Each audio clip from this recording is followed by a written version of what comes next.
Hello everyone, welcome back to my channel. आज का हमारा एनसीईआरटी चैप्टर है सेपरेशन ऑफ सब्सटेंसेस।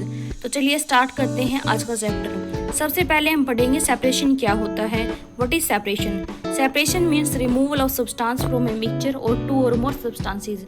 सबसे पहले हम देख लेते हैं सेपरेशन होता क्या है। जो रिमूवल ऑफ सब्सटेंस मतलब कोई स्पेसिफिक सब्सटेंस है मिक्सर में से रिमूव करना। और मिक्सर क्या होता है? जो कोई भी चीज़ है वो दो या दो से सब्सटेंस से मिलकर बनी होती है, उसको मिक्सचर बोलते हैं। अगर या दो से ज़्यादा सब्सटेंस होंगे उसमें से कोई भी एक सब्सटेंस निकालना है हमें, तो उसको सेपरेशन बोलेंगे। तो नेक्स्ट देख लेते हैं इसके एग्जाम्पल।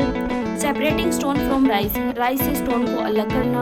आपने घर में देखा होगा जो मम्मी करती है, राइस से स्टोन निकाल दे ताकि वो खाने में जो इम्प्योरिटीज है वो ना आए। Next separating T from tea leaves. हम चाय छानते हैं छलनी से, तो क्या हो जाता है, टी लीव्स अलग हो जाती है और चाय अलग हो जाती है। सेपरेटिंग चाव फ्रॉम द ग्रेन्स। ये हमारे एग्जाम्पल है सेपरेशन के। अब देख लेते हैं why do we separate substances. हमें जरूरत क्यों पड़ती है सेपरेट करने के लिए।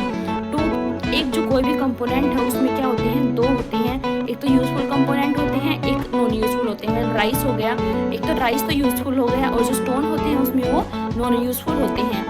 एक तो यूजफुल कंपोनेंट होगा उसको निकालने के लिए, सेकंड होगा जो नॉन यूजफुल होते हैं उसको भी रिमूव करने के लिए। फिर जो उसमें इम्प्योरिटीज या हार्मफुल कंपोनेंट होते हैं उसको रिमूव करने के लिए जरूरत होता है सेपरेशन की। नेक्स्ट है to group substances of different size के हैं, उनको अलग अलग करने के लिए, स्मॉल साइज के अलग और लार्ज साइज के अलग। तो मेथड देख लेते हैं सेपरेशन के कौन कौन से होते हैं। सबसे पहले होता है threshing, used for separating grains from the stock. जो स्टाक होती है, जो वीट की स्टेम होती है, उससे ग्रेन को अलग करने के लिए थ्रेसिंग का यूज किया जाता है। हम क्या करते हैं, जो स्टाक होती है, डाल होती है ग्रेन्स की, उसको क्या करेंगे, पहले धूप में सुखा देंगे।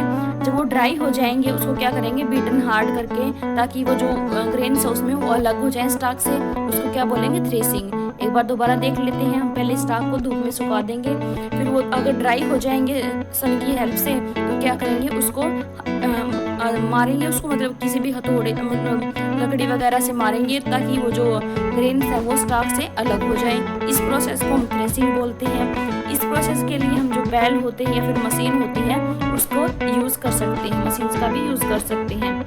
ये थी थ्रेसिंग प्रोसेस। नेक्स्ट है विनोइंग। विनोइंग में क्या होता है, use to separate heavier lighter component of mixture. कोई भी मिक्सचर है, जैसे हमने देखा होगा, मतलब जो फार्मर होते हैं वो क्या करते हैं, जो गेहूँ होते हैं और उसमें जो मतलब डस्ट पार्टिकल्स होते हैं उनको अलग करने के लिए वो क्या करते हैं, जब हवा चल रही हो एक टेबल पर खड़े होके जो ग्रेन्स होते हैं, मतलब जो वीट होते हैं वो होते हैं हमारे जो हैवी पार्टिकल्स होते हैं, और वो जो उड़ जाते हैं, जो ग्रेन्स को हम ऊपर से डालेंगे तो क्या होंगे, जो वीट के दाने हैं ना वो तो नीचे गिर जाएंगे क्योंकि वो हैवी होती हैं, और जो लाइटर होंगे वो हवा के साथ उड़ जाएंगे। तो ये प्रोसेस होती है विनोइंग। एक बार वो रिवाइज कर लेते हैं। जो हैवी है, जो जैसे कोई भी फार्मर है अगर वो टेबल पे खड़ा होके दोनों जो हैवी और लाइटर पार्टिकल के जो ग्रेन्स हैं उनको ऊपर से डालेगा, तो क्या होगा, जो हैवीयर होंगे तो ग्राउंड पे गिर जाएंगे, जो लाइटर होंगे वो उड़ जाएंगे हवा में। ये प्रोसेस विनोइंग होती है। नेक्स्ट है हैंड पिकिंग। हैंड पिकिंग क्या होती है, जो भी कोई पिक, हैंड से कुछ भी चीज को पिक करना। Used for separating large size impurities like stone, husk, rice, wheat और पल्सेस में से स्टोन्स को अलग करना या हस्क को अलग करना, उसको क्या बोलेंगे, हैंड पिकिंग। इसके देख लेते हैं एडवांटेज क्या होते हैं। एडवांटेज होता है कि जिसमें तो रिमूवल बिगर पार्टिकल्स होते हैं, डस्ट पार्टिकल्स, वो रिमूव किए जा सकते हैं इसकी हेल्प से। डिसएडवांटेज क्या होंगे, ये बहुत टाइम कंज्यूमिंग प्रोसेस है, इसमें बहुत टाइम लगता है हैंड पिकिंग में। और इसका ये जो स्टोन पार्टिकल्स हैं अगर वो स्मॉल साइज के हैं तो उनमें भी यूज नहीं हो सकती हैंड पिकिंग। नेक्स्ट देख लेते हैं सीविंग। सीविंग क्या होती है, पहले सीव देख लेते हैं। सीव क्या होती है, एक फिल्टर होता है, filter out the dust particle, filter करने के लिए डस्ट पार्टिकल्स को। सीव एक जैसे छलने की तरह होती है। तो used for when components of a mixture have different size. मतलब इसके लिए यूज होती है जब मिक्सर में अलग अलग साइज के कंपोनेंट्स पाए जाते हैं। जैसे देख लेते हैं हम फ्लोर का मतलब आटे का ले लेते हैं एग्जांपल। आटे में क्या करते हैं हम, जो लार्ज पार्टिकल है वो तो छलनी में रह जाते हैं, जो स्मॉल पार्टिकल्स हैं वो जो हमारे यूजफुल है वो हमारे पास रह जाते हैं। तो ये हमारा एग्जाम्पल है सीविंग का। नेक्स्ट देख लेते हैं हम अदर मेथड, कौन कौन से मेथड होते हैं। सेडिमेंटेशन क्या होगा, दो कंपोनेंट दे रखे हैं उसमें और जो हैवियर सब्सटेंस है वो सेटल डाउन हो जाएंगे। जैसे हमने एग्जांपल ले लिया राइस का और वाटर का, अगर उनको आपस में हम मिला देंगे, मिक्सर बना देंगे, तो क्या होगा, जो राइस है वो नीचे बैठ जाएंगी, तीनों में देखा होगा आपने, राइस है वो नीचे बैठ जाएंगे और जो वाटर है वो ऊपर आ जाएगा। इस प्रोसेस को हम बोलेंगे डिकेंटेशन, सेडिमेंटेशन। नेक्स्ट है हमारी decantation, the process of pouring out the clear upper liquid without disturbing the sediments. Sediments क्या होते हैं, जो नीचे बैठे होते हैं, तो उसको बिना डिस्टर्ब किए हम जो अपर प्योर वाटर है उसको निकाल लेंगे।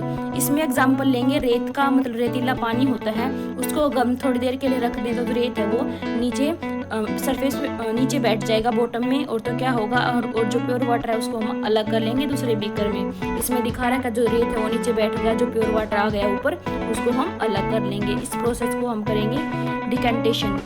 नेक्स्ट हमारे फिल्ट्रेशन। फिल्ट्रेशन कैसे होती है, separation of solid from liquid either by using A filter paper और स्टेनर। इसमें क्या होगा, हम जो सॉलिड को अलग कर लेंगे लिक्विड से फिल्टर पेपर का यूज़ करके या स्टेनर का यूज़ करके। जैसे इसमें दिखा रखा है छलनी का यूज़ करके हम लिक्विड को अलग कर रहे हैं, जो सॉलिड पार्टिकल है वो छन्नी में रह जाते हैं। ये इसका एग्जाम्पल है। इसका एग्जाम्पल ये भी है टी फ्रॉम टी लीव्स, मतलब टी को अलग कर देते हैं जो चाय पत्ती होती है उससे।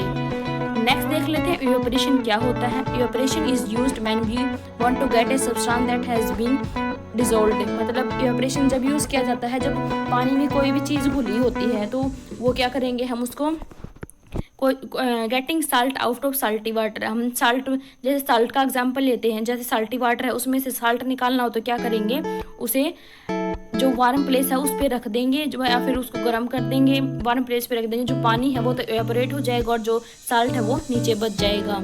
ये था इवेपोरेशन। कोई भी अगर आपने देखा जो नमक बनाता है वो कैसे बनता है, वो जो क्या है, जो साल्टी वाटर होता है उसे गड्ढे में मतलब इकट्ठा कर देते हैं और वो जो पानी होता है इवेपोरेट बन के उड़ जाता है और नीचे क्या बच जाता है, वो साल्ट। नेक्स्ट प्रोसेस हमारी condensation. Condensation is a process by which a substance changes from gas phase two liquid phase. इसमें क्या होगा, ऐसी प्रोसेस है जैसे गैस होगी वो क्या होगा, लिक्विड में हो जाएंगे। जैसे आपने वाटर बोतल को फ्रिज से बाहर निकाला हो तो आपने देखा होगा कि जो इस पे वाटर ड्रॉपलेट्स जम जाते हैं बाहर आते ही थोड़ी देर के बाद, तो ये प्रोसेस होती है condensation. Water vapour condense into liquid water after making contact with the surface of A cold water. यही बात है। Can water dissolve any amount of substance? Yes, water dissolve different amount of soluble substance. मतलब water dissolve कर सकती है soluble distance को, लेकिन उसकी एक लिमिट होती है। लिमिट तक जब वो डिसॉल्व कर देती है तो वो क्या बन जाती है, सैचुरेटेड सब्सटेंस, उसमें और कुछ नहीं घुल सकता है। आज के लिए इतना ही। Thanks for watching my video. ये फुल चैप्टर है, फुल चैप्टर की वीडियो है। एक वीडियो में सारा चैप्टर कवर किया गया है। अगर आपको मेरी वीडियो पसंद आई हो तो लाइक और सब्सक्राइब जरूर करें।